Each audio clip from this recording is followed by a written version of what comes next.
is equal to VQ over I, and this can be equal to resistance force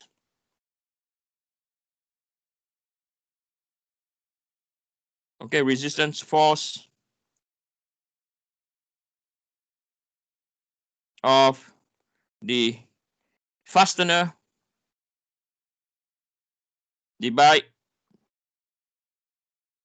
by spacing.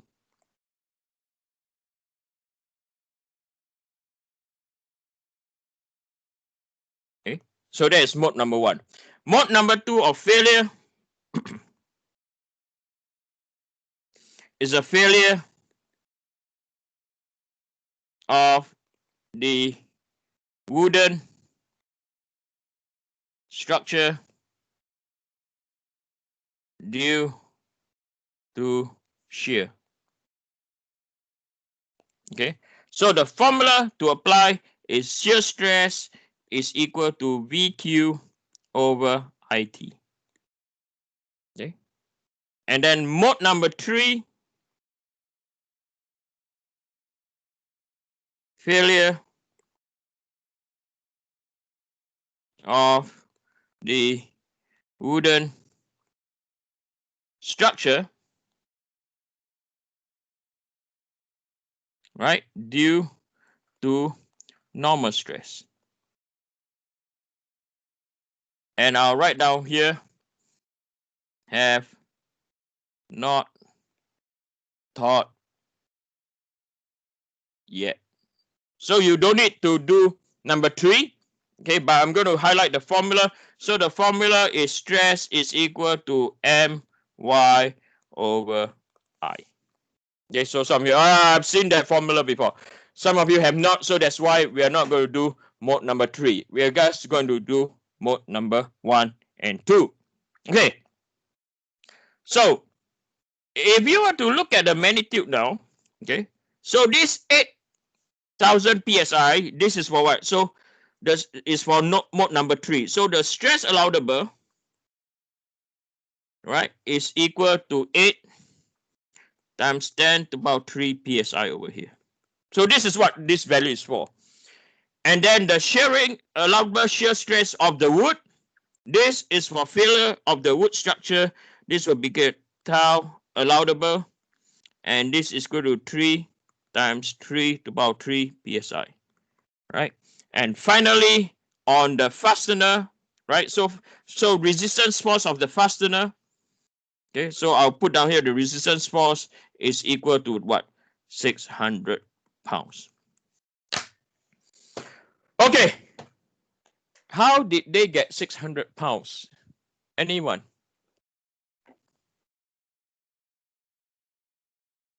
They tested when they manufacture it? Yeah, it's through tests. So what they do is they have the bolt like this, and they use dynamometer, and they try to pull it apart, and the resistance force that they measured is what? 600 meters. Okay, the resistance force will be 6. Will the strength of joint section be on test number 1? Yes, of course. Okay, that's the question asked. Definitely. Okay. Eugene, those 600 pounds, are those along the screw? So actual load? Actual resistance? No, these are the shearing resistance. So where would be those 600 pounds pointing to? Parallel to the nails. Okay, thanks. Right? Makes sense. Yes or no? Confused now. Right? So the 600 pounds, how do they measure? I like to draw this, okay? And Gustavo. Okay. Gustavo, which college were you from? Seneca. Seneca? Yeah. Okay. Yeah, believe me, I didn't learn to think of like that from Seneca. I learned it from back home. Where's back home? Venezuela. Okay. I want my kid to do their high school education in Venezuela then. Wouldn't recommend that right now, but yeah. So this is the nail of the boat, okay, or Korea, either one, okay. Canada has very good system, but to police the system, some teachers are very weak, okay. When parents cry, they get the good marks. The kid get the good marks, okay. Okay, anyway, so this is a nail. So we are going to pull out the nail.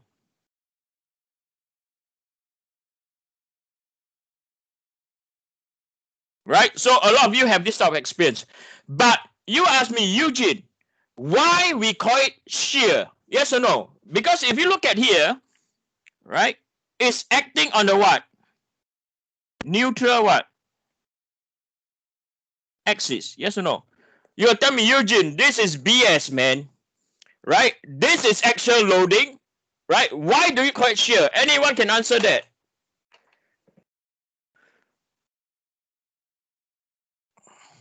It's axial, right? From where you see now, right? So this is a solid wood or whatever. Okay, we pull it out, right? And then the load is actually applied in the axial direction relative to the what? To the neutral axis, and we still call it shear. And the reason why is this. Is it because it fails at the head? No. Okay. So if we were to zoom in, okay, that point is where zoom in. So when we zoom in, what do we see? Okay, this is the nail. Right, this is the nail now. Okay, so this is the big nail now. Yes or no? So this is our nail. Right? So whether this will move this way is entirely dependent on the shear. Right? Or how well the screws or the nails are gripping to the what? To the wood. So this is more like, if you want to put it, it's not actually friction, but I'm going to use the term friction. Yes or no? And then if you want to calculate friction, right? Friction is equal to what? P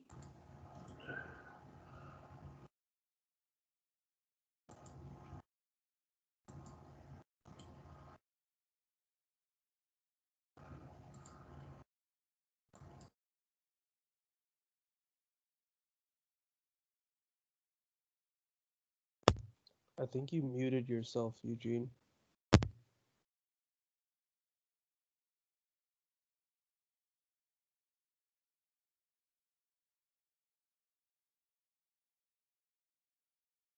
Eugene, I think you're muted. We can't hear you. Can you hear me now? Yeah. Yes. How long ago was that? Like 30 seconds ago? 30 seconds. No, a little less. Okay, so the pull out load is equal to mu multiplied by what? Rn. Mu is your friction or coefficient of friction.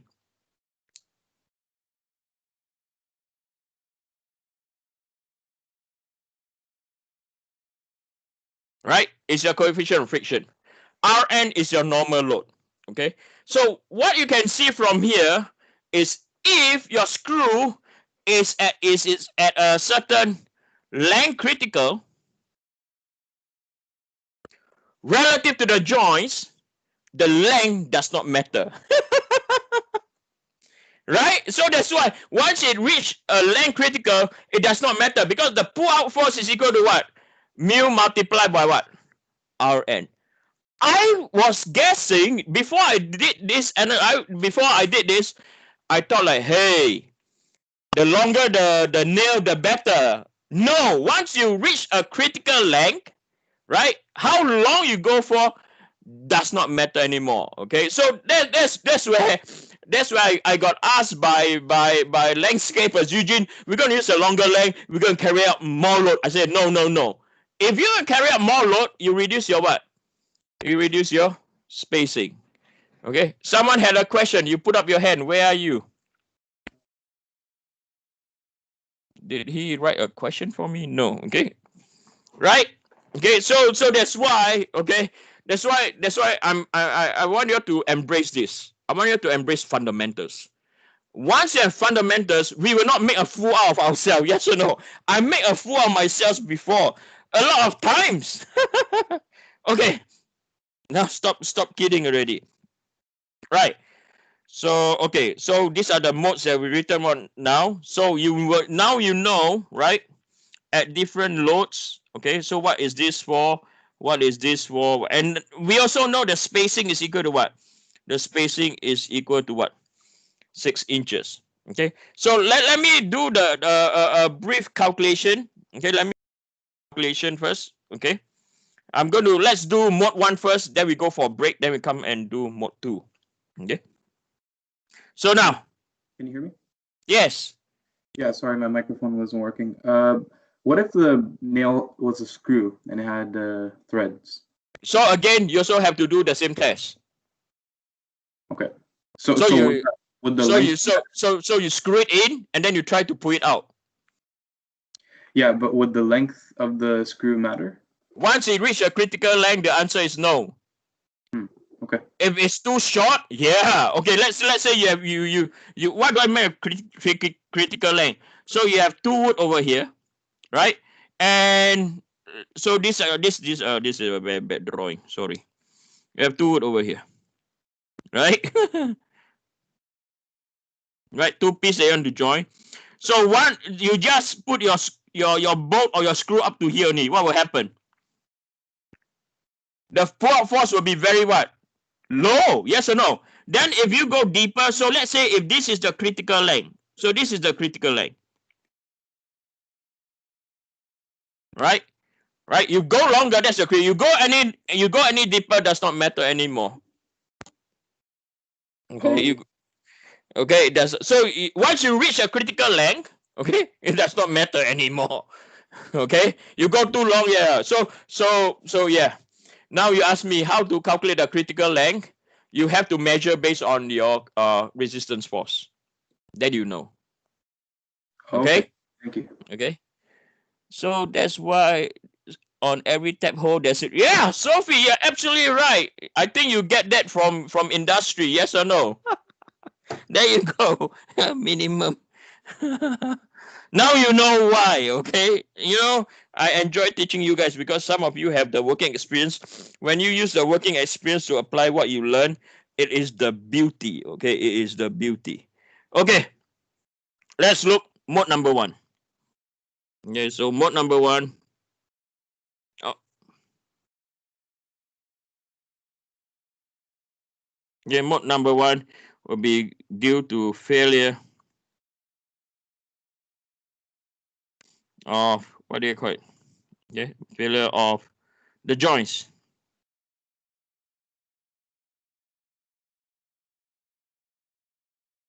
Right? So what we're going to calculate, the Q is equal to resistance force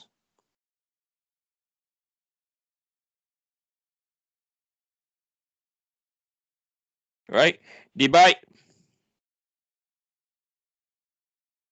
by spacing. Okay, so what we have over here, the resistance force is equal to 600 pounds, right? Divide by spacing is 6 inches. And then we have to multiply by 2. Why multiply by 2? Because each single bolt over here is holding 2 areas. Okay, so the area of resistance is both left and right. So you have to multiply by 2. So the 2 over here, if you were to look at this, we call this what? We call this fastener known as a double shear configuration. Okay, if it's just one side, okay, if this screw were to be half, okay, you don't need to multiply by what? Multiply by 2. Okay, so this one you have to multiply by 2. This is due to double shear configuration.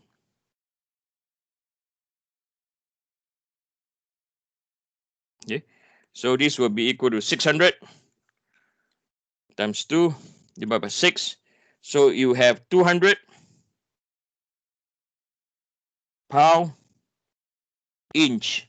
Okay, because we are working in inches. Okay, so the next thing now, once you have this, you have to now equate to VQ over what? I, right? So what we want to find out is we want to find out what is our V. Okay,